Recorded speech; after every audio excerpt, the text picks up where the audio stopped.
दोस्तों, आप सभी लोगों का मैं हार्दिक स्वागत करता हूं। आज मैं अनुच्छेद 13 आर्टिकल 13 के बारे में बताऊंगा, जिसमें मूल अधिकारों से असंगत विधियां शून्य घोषित हो जाती हैं के बारे में हम लोग जानने की कोशिश करेंगे। अनुच्छेद 13 मूल अधिकारों से असंगत विधियों को शून्य घोषित करता है, अर्थात वे विधियां जो मूल अधिकारों से असंगत जाके बनाई जाती हैं या जो नागरिकों के मूल अधिकारों का हनन करती हैं, चाहे वो राज्य विधानमंडल द्वारा बनाई गई विधियां हो या संसदीय व्यवस्था के तहत संसद द्वारा निर्मित या बनाई गई विधियां हो, या अन्य ऐसी विधियां जो विधियों का प्रभाव रखती हों, चाहे वो अध्यादेश के राष्ट्रपति के अध्यादेश के द्वारा निर्मित हो या राज्यपालों के अध्यादेश के द्वारा निर्मित हो। अगर वो विधियां या अध्यादेश स्वयं में विधियों का प्रभाव रखते हैं तो वो विधियां मूल अधिकारों का उल्लंघन करने पर उल्लंघन की मात्रा तक शून्य घोषित हो जाती है। अर्थात ऐसी विधियां जो नागरिकों के मूल अधिकारों का उल्लंघन करती हैं, उनको न्यायिक समीक्षा के तहत परीक्षाधीन किया जा सकता है। न्यायिक समीक्षा के तहत उनकी जांच की जा सकती है। यही सर्वोच्च न्यायालय अनुच्छेद 32 के तहत और एवं उच्च न्यायालय अनुच्छेद 226 के तहत उनकी न्यायिक समीक्षा कर सकता है, क्योंकि नागरिकों के मूल अधिकारों से विरुद्ध विधियां जो होंगी वो नागरिकों के अधिकारों का उल्लंघन करने के साथ साथ नागरिकों के संपूर्ण विकास में बाधक साबित होती हैं। दोस्तों, इसका सीधा सा तात्पर्य यह है कि अगर हमारी संसदीय व्यवस्था या राज्य विधानमंडल कोई ऐसी विधि का निर्मित करता है जो लोकतांत्रिक भावना के खिलाफ हो, जो संविधान की प्रस्तावना के खिलाफ हो, जो नागरिक के अधिकारों के खिलाफ हो, जो नागरिक के हितों के साथ खिलवाड़ हो, जिनमें नागरिक के अधिकारों को क्षति पहुंचाई जा रही है या उनका अतिक्रमण किया जा रहा है, तो यहाँ पे ये विधियाँ अपने उस मूल स्वरूप से या अपने उस प्रभाव के क्षेत्र से शून्य घोषित हो जाएंगी जहाँ से वो नागरिकों के हितों को क्षति पहुंचा रही हैं। इसका तात्पर्य यह है कि जहाँ एक तरफ हमने संसदीय व्यवस्था के तहत लोकतांत्रिक व्यवस्था के तहत संसद में विधि निर्मित करने की व्यवस्था सुनिश्चित की है, या संसद को यह लोकतांत्रिक जिम्मेदारी दी है कि वो देश के नागरिकों के हितार्थ विधियों का निर्माण करे, वहीं हमने यह भी सुनिश्चित किया है अनुच्छेद 13 के माध्यम से कि अगर संसदीय व्यवस्था के तहत या राज्य विधानमंडलीय व्यवस्था के तहत या अन्य व्यवस्थाओं के तहत अगर कोई विधि निर्मित होती है और उसी विधि में संसदीय व्यवस्था या राज्य विधानमंडल की व्यवस्था स्वेच्छा से, या हम कह सकते हैं कि अपने अधिकारों का अतिक्रमण करते हुए, अपने अधिकारों से बिरत जाते हुए या अपनी मर्यादाओं की सीमाओं को लांघते हुए कोई विधि बनाती है जिसमें नागरिक के अधिकारों का हनन होता है, तो वहाँ पे वो विधियाँ शून्य घोषित हो जाएंगी। एक तरफ हमने लोकतांत्रिक व्यवस्था को स्थापित करने की कोशिश की, वहीं दूसरी ओर हमने अनुच्छेद 13 के माध्यम से इन लोकतांत्रिक व्यवस्थाओं में भी, जो संसदीय व्यवस्था है चाहे वो राज्य विधानमंडलीय व्यवस्था है, को युक्ति संगत प्रतिबंध भी स्थापित किए, ताकि नागरिक के हितों को संतुलित किया जा सके और नागरिक के हितों को सर्वोच्च प्राथमिकता दी जा सके। अर्थात किसी भी व्यवस्था विशेष को, चाहे वो संसदीय व्यवस्था हो या राज्य विधानमंडलीय व्यवस्था हो, को स्वेच्छाचारिता प्रदान नहीं की जा सकती। अर्थात उनको दिए गए अधिकारों का वो दुरुपयोग करे, ऐसी लोकतांत्रिक व्यवस्था में मान्यता नहीं है, संवैधानिक मान्यता नहीं है। और यही कारण है कि हमने जहाँ एक तरफ लोकतांत्रिकरण के माध्यम से संसदों का चुनाव किया, संसद निर्मित की, राज्य विधानमंडल में विधायकों का चुनाव किया और विधानमंडल निर्मित की, वहीं हमने नागरिकों के हितों को सर्वोच्चता भी प्रदान की। एक तरफ नागरिक की लोकप्रियता के माध्यम से हमने जनप्रतिनिधियों का चुनाव किया, और दूसरी तरफ अगर वही जनप्रतिनिधि नागरिक के हितों पे सवार, नागरिक की लोकप्रियता पे सवार होकर जब वो विधानमंडल में पहुंचते हैं या संसद में पहुंचते हैं और वहां जाकर वो संसदीय गरिमा के खिलाफ कोई कानून बनाते हैं, तो उन पर प्रतिबंध स्थापित किया जा सकता है, उस कानून को रोका जा सकता है सर्वोच्च न्यायालय के द्वारा और उच्च न्यायालय के द्वारा अनुच्छेद 226 के तहत। यह दिखाता है कि हमने किस तरीके से व्यवस्थाओं को निर्मित किया है ताकि चरम सीमा पे भी नागरिक के हितों को साधा जा सके, और नागरिक के हितों को हम कह सकते हैं कि रूट लेवल से लेके सर्वोच्च स्तर तक प्राथमिकता दी जा सके। और यही हमारी संसदीय व्यवस्था की विशिष्ट विशेषता है कि हम नागरिक के हितों के निर्माण करने के लिए ही कानूनों का निर्माण करते हैं। जब हम कहते हैं कि नागरिक के हितों का, वे सारी विधियां जो नागरिक के हितों के साथ खिलवाड़ करती हैं या उनका उल्लंघन करती हैं या नागरिक के हितों को क्षति पहुंचाती हैं, तो वो विधियां प्रभाव शून्य मानी जाएंगी या उनको अवैध घोषित किया जाएगा। अब यहाँ पे मूल प्रश्न यह उठता है कि वो कौन सी विधियाँ हैं, उन विधियों में कौन कौन सी विधियाँ हैं जो नागरिक के हितों का खिलवाड़ कर सकती है, या विधि शब्द से क्या तात्पर्य है। दोस्तों, जब हम विधि शब्द की बात करते हैं तो यहाँ पे दो बात स्पष्ट हो जाती है। एक अस्थायी विधि, दूसरी स्थायी विधि। पहली बात स्थायी विधि की करते हैं। स्थायी विधि का तात्पर्य यह है कि संसदीय व्यवस्था के तहत निर्मित हुई सारी विधियाँ एवं राज्य विधानमंडल व्यवस्था के तहत निर्मित हुई सारी विधियाँ जो सत्र में रहते हुए बनाई जाती हैं, जो सत्र में रहते हुए निर्मित की जाती हैं। अर्थात वे सारी विधियाँ जो राज्य विधानमंडल द्वारा एवं संसदीय व्यवस्था में संसद द्वारा स्थायी रूप से निर्मित की जाती हैं, वो विधियाँ स्थायी विधियों में आएंगी और वो कानूनों का रूप लेती हैं,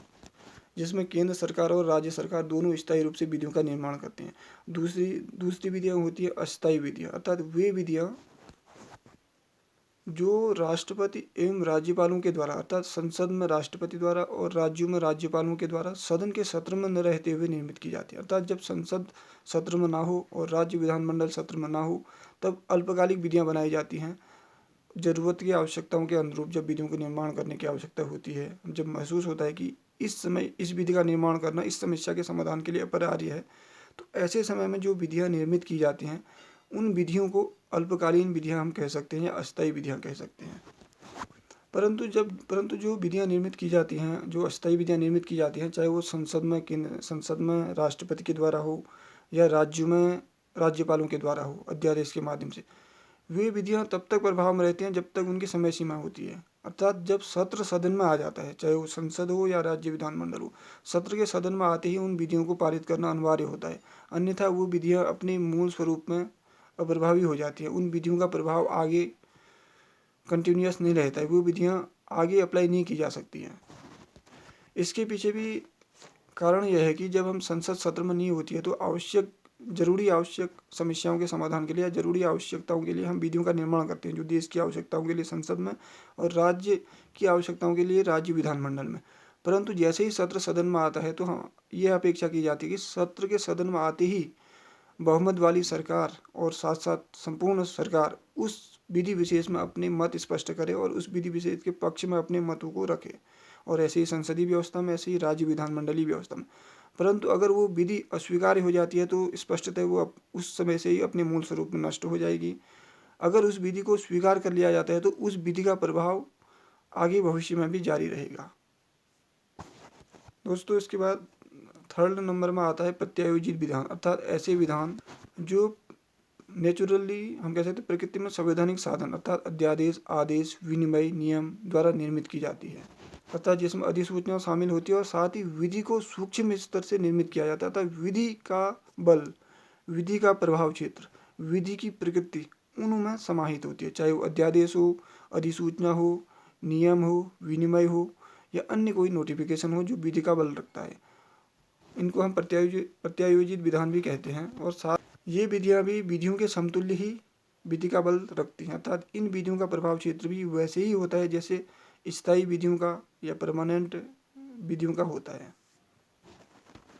उदाहरण के लिए अगर हम किसी संस्था के संचालन के लिए कोई विधि निर्मित करते हैं या कोई अधिसूचना निर्मित करते हैं तो उसके पीछे भी विधि का बल होता है, क्योंकि कोई संस्था विशेष जब संचालित होती है तो उसके पीछे कोई ना कोई नियम, कानून, अधिसूचना, नोटिफिकेशन जारी किया जाता है, जो विधि के बल के तहत ही किया जा सकता है। क्योंकि बिना विधि के बल या बिना विधि के स्वीकृति के कोई भी नियम, कानून, अध्यादेश जारी नहीं किया जा सकता है, यहाँ तक कि कोई नोटिफिकेशन जारी नहीं किया जा सकता। क्योंकि विधि का मतलब यह होता है कि विधि का मतलब होता है संवैधानिक स्वीकृति, विधि का मतलब होता है विधान की स्वीकृति। विधि का तात्पर्य होता है कि हम लोकतांत्रिक स्वीकृति के माध्यम से किसी समस्या के समाधान के लिए या किसी जरूरी आवश्यक व्यवस्था को स्थापित करने के लिए कानून के बल के द्वारा विधि निर्मित कर रहे हैं, कानून के बल के द्वारा किसी व्यवस्था को निर्मित कर रहे हैं, किसी नोटिफिकेशन को जारी कर रहे हैं, किसी नियम को जारी कर रहे हैं या किसी विनियम को जारी कर रहे हैं। इसका तात्पर्य यह होता है कि उस स्थान विशेष की समस्या के समाधान के लिए हम एक विधि को संचालित कर रहे हैं, ताकि इसके माध्यम से हम उस व्यवस्था को सुचारू रूप से संचालित कर सकें। ये भी विधि की व्यवस्था या विधि के बल में ही समाहित है, अर्थात ऐसी सूचना जो विधि के बल द्वारा संचालित हो, विधि के बल द्वारा विनियमन हो, इस जिसके पीछे उल्लंघन करने पर उल्लंघन की मात्रा तक दंड का प्रावधान छुपा हो, वो अधिसूचना भी विधि के तहत ही आती है, विधि का बल रखती है। इसके पीछे मूल कारण यह है कि दोस्तों, जब कोई अधिसूचना जारी की जाती है, जब कोई आदेश जारी किया जा सकता है, तो वो विधि के बल से अपनी सामर्थ्य प्राप्त करता है, अर्थात आदेश विधि के बल से सामर्थ्य प्राप्त करता है और उस आदेश के पीछे आदेश का उल्लंघन करने पर दंड का प्रावधान छुपा होता है। इसका तात्पर्य यह होता है कि अगर उस आदेश का उल्लंघन किया जाएगा तो यथासंभव उपयुक्त दंड दिया जाएगा। और इसके पीछे मूल रीजन यह होता है क्योंकि यहाँ पे नागरिक का हित छुपा होता है। नागरिक के हित के लिए हमने उस आदेश को जारी किया और उस आदेश के उल्लंघन की मात्रा तक दंड का प्रावधान भी हमने जारी किया, क्योंकि हित की रक्षा के लिए दंड को जारी करने या दंड का प्रावधान आवश्यक है। और यही दिखाता है कि हम लोकतांत्रिक व्यवस्था में किस तरीके से विधियों को संचालित करते हैं, किस तरीके से विधियों को निर्मित करते हैं और किस तरीके से विधियों को लागू करते हैं, ताकि नागरिक के सर्वोच्च हितों को संरक्षित किया जा सके और उसको बरकरार रखा जा सके। और यही हमारी एक लोकतांत्रिक प्रक्रिया में आवश्यकता भी है, क्योंकि अगर नागरिकों के हितों का उल्लंघन होता है तो यहाँ पे विधि की मर्यादा का उल्लंघन होगा, क्योंकि हमने जब नागरिक के हितों को संरक्षित करने के लिए किसी विधि, आदेश, विनियमन कह सकते हैं अन्य कोई चीज़ जारी की जिसमें नागरिक का हित छुपा हो और उस हित की संरक्षा के लिए, उस हित की सुरक्षा के लिए हमने यहाँ पे कोई आदेश जारी किया जिसके पीछे विधि का बल है, और यही विधि का बल नागरिक के हित को संरक्षित करता है। क्योंकि अगर कोई अमर्यादित शक्ति नागरिक के हितों का अतिक्रमण करती है तो उस अतिक्रमण को रोकने के लिए, उस अतिक्रमण की मात्रा को निष्प्रभावी करने के लिए हमने विधि को लागू किया, और उसी विधि के माध्यम से उसमें जो हम कह सकते हैं दंड का प्रावधान छुपा हुआ है, यही प्रावधान सुनिश्चित करता है कि नागरिक का हित कैसे संरक्षित होगा और विधि कैसे निर्मित, विधि कैसे लागू होगी और साथ ही लोकतांत्रिक मर्यादा का कैसे संरक्षण होगा। दोस्तों, इसके बाद आता है विधि के गैर विधायी स्रोत, अर्थात वे स्रोत जो विधि के समतुल्य बल तो रखते हैं लेकिन विधि के रूप में स्वीकार्य नहीं है, अर्थात ऐसे स्रोत जिनसे विधि के बल के समान प्रभाव तो है लेकिन जो कानूनी रूप से स्वीकार्य नहीं है। अर्थात यहाँ पे स्पष्टतः है कि विधि, यहाँ पे कोई रूढ़ि, कोई प्रथा, कोई रीति रिवाज अगर किसी समुदाय विशेष में, किसी वर्ग विशेष में प्रचलित है, उस रूढ़ि के पीछे दंड का प्रावधान है, उस प्रथा के पीछे दंड का प्रावधान है, उस रीति रिवाज के पीछे दंड का प्रावधान है, परंतु वो विधियों के स्वरूप में प्रभावी नहीं है, अर्थात उनमें नागरिक का हित नहीं छुपा हुआ है, अर्थात ये विधि के रूप में ना तो स्वीकार्य हैं और ना ही उनमें नागरिक का हित छुपा हुआ है, क्योंकि ये किसी व्यक्ति विशेष की संप्रभुता से निकल के आते हैं। कोई भी दंड का प्रावधान हो, अगर उसमें विधि का बल नहीं है, कोई रीति रिवाज है उसमें विधि का बल नहीं है, कोई प्रथा है उसमें विधि का बल नहीं है, लेकिन वो किसी स्वेच्छाचारी से जन्म लेके सामने आते हैं या किसी स्वेच्छाचारी के माध्यम से, हम किसी व्यक्ति विशेष की इच्छा के माध्यम से उनको लागू किया जा सकता है, तो यहाँ पे ये विधि के रूप में स्वीकार नहीं किया जाएगा। और ये रूढ़ियाँ, रीति रिवाज भी प्रभाव शून्य माने जाएंगे। उदाहरण के लिए खौफ पंचायत में हमने देखा कि यहाँ पे एक पंचायत विशेष में किसी व्यक्ति विशेष का निर्णय होता है, वो व्यक्ति विशेष जो उस खौफ पंचायत का प्रमुख होता है, उस निर्णय के माध्यम से हम उस खौफ पंचायत में क्या करते हैं कि विभिन्न व्यक्तियों के ऊपर नियंत्रण करने की कोशिश करते हैं। अगर वो उस रीति रिवाज, उस खौफ पंचायत के रीति रिवाज, उस प्रथा, उस कस्टम के खिलाफ जाके कोई निर्णय लेते हैं तो हम वहाँ पे उसको दंडित करते हैं। और यह दंड का प्रावधान किसी विधि से प्रेरित न होकर व्यक्ति की स्वेच्छाचारी से प्रेरित है, अर्थात उस समुदाय का प्रमुख जो व्यक्ति है वो उस व्यवस्था को बनाए रखने के लिए दंड का प्रावधान कर रहा है, लेकिन यहाँ पे व्यक्ति की इच्छाधीन शक्तियाँ प्रभावी हैं, न कि कानून की इच्छाधीन शक्तियाँ। यहाँ पे व्यक्ति विशेष की इच्छा के अनुरूप दंड दिया जा रहा है और यहाँ पे कानूनी स्वीकृति शून्य है। अगर कोई व्यक्ति अपनी इच्छाओं से प्रेरित होकर दंड का प्रावधान करता है किसी प्रथा विशेष को, रूढ़ि विशेष को संरक्षा के लिए, तो यहाँ पे नागरिकों के मूल अधिकारों का हनन होता है, क्योंकि नागरिकों के जो जीवन जीने का अधिकार है अनुच्छेद 21 और नागरिकों का जो संपूर्ण मानव का अधिकार है, मानवाधिकार है, उसका यहाँ पे हनन होता है। और इसी हनन होने की मात्रा तक उन विधियों को, उन रूढ़ियों को, उन प्रथाओं को स्वतः शून्य घोषित कर दिया जाएगा कानून के द्वारा। यहाँ तक कि सर्वोच्च न्यायालय और उच्च न्यायालय और यहाँ तक अन्य न्यायालय जो इस स्तर से योग्य हैं उसको शून्य घोषित करने के लिए, उसको प्रभाव शून्य घोषित करने के लिए, उसको उसकी उल्लंघन की मात्रा तक या उस रूढ़ि को ही न सिर्फ शून्य घोषित किया जाएगा वरन उस रूढ़ि के संचालन करने वाले प्रमुख को, मुखिया को भी दंडित किया जाएगा। दोस्तों, इसका मुख्य कारण यह भी है कि हम नागरिकों के हितों को सर्वोच्चता प्रदान कर रहे हैं, क्योंकि नागरिक का हित जो है वो किसी भी स्तर में सर्वोच्च है। और कोई भी व्यवस्था जब निर्मित की जाती है, चाहे वो मूल अधिकार की व्यवस्था, फंडामेंटल राइट सिस्टम हो, पार्लियामेंट्री सिस्टम हो, कोई भी सिस्टम हो, अगर उस व्यवस्था विशेष में से हम नागरिक के अधिकारों को, नागरिक के हितों को बाहर निकाल लेते हैं तो व्यवस्था खोखली हो जाती है। उस व्यवस्था में निहित हम कह सकते उद्देश्य शून्य हो जाती है, उद्देश्यहीन हो जाती है वो व्यवस्था। इसीलिए हर व्यवस्था, हर लोकतांत्रिक व्यवस्था जो भी निर्मित होती है उसके पीछे उसके नागरिकों का हित छुपा होता है, अर्थात नागरिकों के हितों को नींव पर रखते ही कोई व्यवस्था स्थापित की जाती है। किसी भी व्यवस्था का निर्माण जो होता है नागरिकों के हितों को प्रमुखता देने के बाद ही होता है। और यहाँ पे ऐसी विधियों को प्रभाव शून्य घोषित करने के लिए या शून्य घोषित करने के लिए न्यायिक समीक्षा की जाती है और न्यायिक दंड का प्रावधान भी किया जाता है। अर्थात यहाँ पे प्रत्येक विधि, प्रत्येक नियम, प्रत्येक कानून, प्रत्येक विनियमन, प्रत्येक प्रथा एवं रीति रिवाज अगर नागरिकों के मूल अधिकारों का हनन करती हैं तो वो न सिर्फ न्यायालय में वाद योग्य होंगी बल्कि उनका यथोचित हम कह सकते हैं कि सुपरविजन किया जाएगा और उल्लंघन होने पर उल्लंघन के मात्रा का दंड का प्रावधान भी होगा। दोस्तों, हमने देखा कि वर्ष 1973 में केशवानंद भारतीवाद में यह सुनिश्चित किया गया था कि अगर राज्य विधानमंडल या संसदीय व्यवस्था के तहत अगर कोई ऐसा कानून निर्मित किया जाता है जो संविधान की आधारिक संरचना एवं नागरिकों के मूल अधिकारों का अतिक्रमण करता है तो वो विधियाँ न सिर्फ न्यायिक समीक्षा के योग्य होंगी बल्कि उन विधियों को, उन कानूनों को, उन सारे समस्त विनियमों को, अधिसूचनाओं को प्रभाव शून्य घोषित कर दिया जाएगा जो नागरिकों के मूल अधिकारों का हनन करता है। अर्थात यहाँ पे अगर कोई संसदीय व्यवस्था, अगर हम कह सकते हैं कि विधानमंडलीय व्यवस्था अगर ऐसे कानूनों का निर्माण करती है जो हमारी संवैधानिक व्यवस्था के आधारभूत संरचना, आधारिक लक्षण के खिलाफ हो, जिसमें नागरिकों के हितों, नागरिकों के अधिकारों और नागरिकों के विशेष रूप से नागरिकों के मूल अधिकारों को क्षति पहुंच रही हो, तो ऐसी विधियां न्यायालय द्वारा प्रभाव शून्य घोषित की जा सकती है। अर्थात यहाँ पे संविधान संशोधन करके भी ऐसी विधियों का निर्माण नहीं किया जा सकता, क्योंकि संविधान संशोधन की प्रक्रिया में हम संविधान की आधारिक संरचना को संशोधित करते हुए नहीं कर सकते। अर्थात संसदीय व्यवस्था के तहत भी अगर संविधान संशोधन करके ऐसी विधियाँ निर्मित करने की कोशिश की जाती हैं तो अगर उसमें आधारिक लक्षण को